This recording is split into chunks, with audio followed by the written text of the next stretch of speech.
comprendre toutes les époques de Star Wars.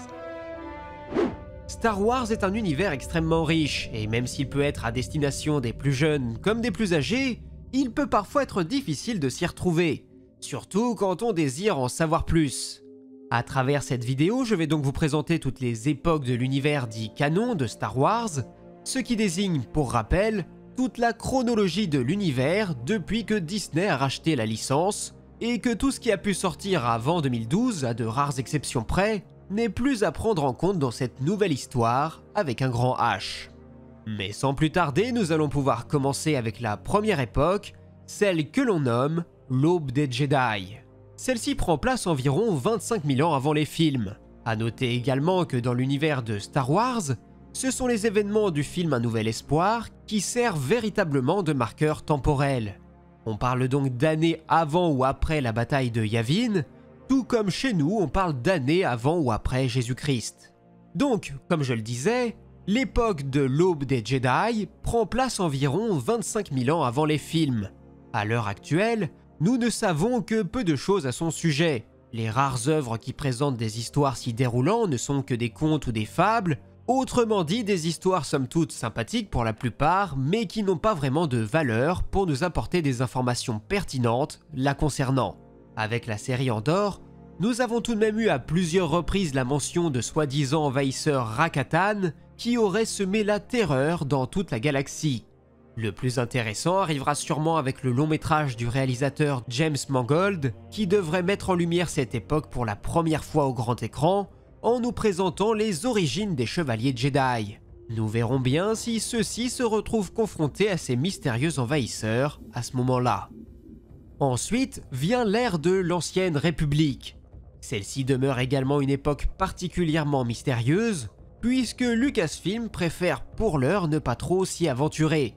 Certainement dans l'espoir d'un jour pouvoir nous présenter des films qui s'y dérouleraient, et donc on a surtout pas mal d'informations qui viennent d'encyclopédies ou de guides, notamment des choses comme des personnages ou des événements qui ont été empruntés à l'ancien univers étendu, mais j'aurais tout de même tendance à vous conseiller de ne pas y prêter trop d'attention, car même si Lucasfilm ne l'assume pas encore pleinement, c'est tout à fait le genre d'information qui pourrait bien être retconné un jour, c'est-à-dire supprimé puis remplacé par autre chose si ça les arrange à ce moment-là. On a donc pas mal de personnages qui sont nommés comme Ulic Qel-Droma, Exar Kun, Oda-Nur, Revan, etc. qui sont déjà nommés, même si on sait très peu de choses, voire même quasiment rien du tout les concernant. Mais on sait juste qu'il y a des gens qui se sont appelés comme ça à un moment donné. À la limite, l'événement important majeur à notre disposition et qui ne devrait pas trop changer puisqu'il nous vient directement d'œuvres dirigées par Filoni, c'est l'histoire du premier Mandalorien Jedi, celui qui a forgé le sabre noir. On a aussi, comme dans le Legends, une grande guerre qui oppose les Sith et les Jedi, mais elle ne ressemble pas du tout à celle qu'on a pu connaître. On a par exemple l'information que le temple Jedi de Coruscant a été construit plus ou moins autour de l'an -1000, et qu'il a été bâti sur un ancien sanctuaire Sith, ce qui veut donc dire que les adeptes du côté obscur se sont à un moment donné retrouvés à contrôler la planète capitale de la galaxie. C'est un événement qui pourrait être intéressant d'explorer. Toutefois, on sait que cette guerre est remportée par les Jedi et qu'au terme de celle-ci, ils sont persuadés que les Sith ont définitivement disparu. Bien évidemment, ils font fausse route, car ceux-ci demeurent toujours, notamment à travers la personne du fameux Dark Bane, qui met en œuvre une nouvelle doctrine, celle de la règle des deux, et qui veut qu'il n'y ait plus désormais que deux seigneurs Sith, un maître et son apprenti. Cependant, la petite subtilité dans le canon, notamment depuis la sortie de Star Wars 9 et de son concept de dyade dans la Force, c'est que c'est cette prophétie, cette éventualité de pouvoir fusionner la puissance de deux êtres qui aurait poussé Dark Bane à créer cette nouvelle façon de faire pour les Sith. Pour le moment, je vous avoue que je trouve ça très bancal comme explication, mais encore une fois, c'est quelque chose qui nous provient d'un bouquin assez mineur, et je ne serais pas étonné que tout cela puisse être amené à changer un jour ou l'autre. Mais bref, après la défaite supposée des Sith, la galaxie entre dans une nouvelle ère, celle de la République. C'est une époque de profonds changements car la galaxie entre pour la première fois depuis très longtemps dans une période de paix générale. Il peut certes y avoir des tensions à droite à gauche bien sûr, Mais globalement, la galaxie n'est pas perturbée par des guerres de grande ampleur. C'est donc à ce moment-là que les Jedi façonnent le temple Jedi de la planète Ilum, l'endroit où les apprentis iraient chercher leur cristal Kyber qui leur permettrait de concevoir leur propre sabre laser. Et les membres de l'ordre prennent officiellement place sur Coruscant, où ils peuvent se rapprocher considérablement de la République, qui de son côté se transforme également pour se démarquer de celle qu'elle avait pu être durant la période précédente.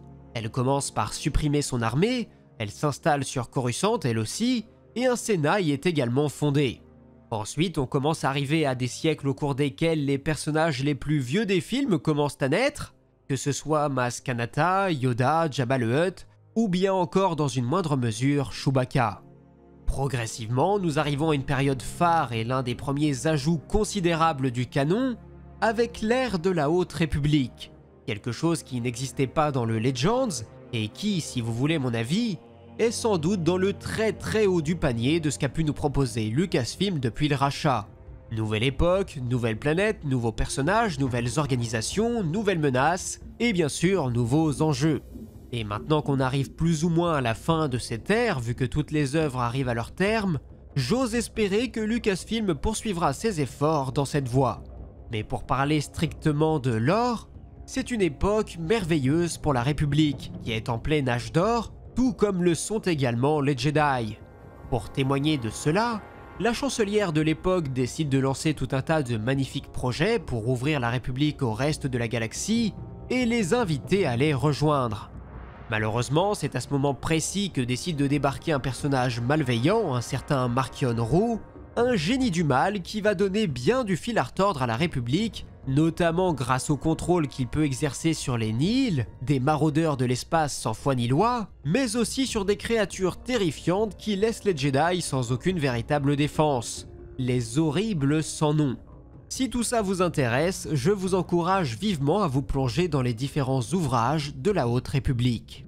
Puis, comme vous l'aurez compris, cet âge d'or ne va pas spécialement durer. L'arrivée des Nihil marque justement la fin de cette époque glorieuse pour la République, qui va ensuite poursuivre sa dégringolade durant près de 2 siècles, ce qu'on peut en partie voir dans la série L'Acolyte, avec notamment le petit jeu que les Sith peuvent commencer à mener en secret pour arriver progressivement à l'ascension au pouvoir du chancelier Palpatine, où celui-ci va utiliser son autre casquette de Seigneur Sith pour plonger la galaxie tout entière dans le sang et les flammes lors de la terrible guerre des clones. C'est ce qui va lui permettre d'annihiler l'ordre Jedi, mais également de se faire nommer Empereur Galactique. C'est donc le début d'une nouvelle époque qui va durer environ une vingtaine d'années, qui correspondent à peu près à toute la période du règne de Dark Sidious, jusqu'à ce que l'Alliance rebelle devienne suffisamment importante pour tenir tête à l'Empire. C'est donc la période que l'on peut voir dans les films de la trilogie originale, que l'on nomme logiquement l'ère de la rébellion. Après la bataille d'Endor, nous entrons dans l'ère de la Nouvelle République. C'est le moment où Mon Mothma est élue chancelière et qu'elle tente de remettre sur le devant de la scène des idéaux de justice, de liberté, de démocratie, mais qu'elle rencontre pas mal de soucis sur son chemin, car malgré la chute et la disparition de Palpatine, l'Empire, lui, n'a pas totalement été vaincu. Il existe encore tout un tas de seigneurs de guerre qui occupent des petits secteurs où ils peuvent encore faire leur loi. C'est par exemple le cas du Moff Gideon dans la série The Mandalorian. Mais prochainement, on devrait pouvoir observer la Nouvelle République faire face à une menace d'une bien plus grande ampleur, avec le retour annoncé dans la galaxie connue du terrible Grand Amiral Thrawn. D'un autre côté, nous avons aussi le personnage de Baylan Skoll, qui devrait être sur le point de faire une horrible découverte en lien avec les fameux dieux de Mortis, ces êtres qui ont participé à la création de l'univers. Mais comme vous le savez, la Nouvelle République va échouer environ une trentaine d'années après son instauration et va se laisser submerger par les vestiges de l'Empire, qu'on nomme désormais le Premier Ordre, qui va de son côté frapper un grand coup en anéantissant purement et simplement le cœur de son adversaire avec la destruction de la capitale. Vous l'aurez bien sûr deviné, il s'agit de la période mise en lumière dans les épisodes 7, 8 et 9 de la saga. Ce qui est intéressant pour terminer, c'est que la période qui doit s'en suivre se nommera l'ère du Nouvel Ordre Jedi. Un clin d'œil évident ou bien une simple réappropriation, c'est à vous de voir, de l'ancien univers étendu, puisque la période qui suivait l'épisode 6, le retour du Jedi, était également nommée le Nouvel Ordre Jedi, puisqu'elle se consacrait essentiellement à la formation de ce nouvel ordre par Luke Skywalker. On devrait donc avoir droit au même genre de choses dans le film consacré à Rey, et qui se déroulera après l'épisode 9, si celui-ci sort un jour bien sûr. En attendant, on devrait quand même pouvoir découvrir le film pour l'heure intitulé Star Wars Starfighter du réalisateur Sean Levy, avec l'acteur Ryan Gosling, qui devrait se dérouler au cours de cette période. Ce qui nous permettra déjà d'avoir un petit aperçu d'à quoi peut ressembler l'univers après la chute définitive de l'Empire et de ses remplaçants. Bref, voilà plus ou moins ce qu'il en est et tout ce que vous avez besoin de savoir dans les grandes lignes pour avoir une meilleure compréhension de la saga et de son univers vis-à-vis de sa chronologie et donc de ses différentes époques. Si cette vidéo vous a plu, n'hésitez pas à me le dire dans les commentaires, à la partager à vos amis, à laisser un pouce bleu et à vous abonner à la chaîne pour tout savoir concernant l'univers très riche qu'est celui de Star Wars. J'en profite pour remercier les gens qui soutiennent la chaîne, que ce soit ici en cliquant sur le bouton rejoindre, ou bien alors en faisant un don sur Tipeee. De mon côté, il ne me reste plus qu'à vous dire à la prochaine, c'était Absolute et que la force soit avec vous. Ciao.